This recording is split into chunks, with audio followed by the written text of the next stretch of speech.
తెలుసా?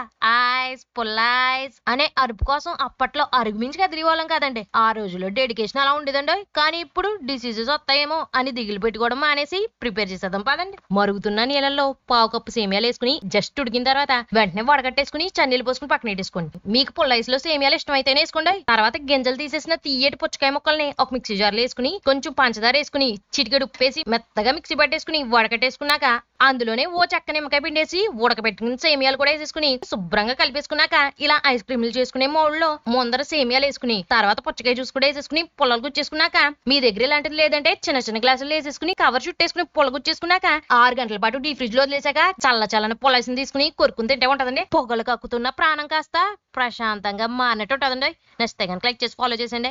మీకు ఇంకేమేమి వంటకాలు కావాలో కామెంట్ సెక్షన్ లో అడిగండి. మరి మన యూట్యూబ్ ఛానల్ కూడా కొంచెం సపోర్ట్ చేసి సబ్స్క్రైబ్ చేసుకుందరు. వీడియోకి మాటలు రాసింది ధీరైతే వాయిస్ ఇచ్చి వంట చేసింది మాత్రం వేనదీరండి.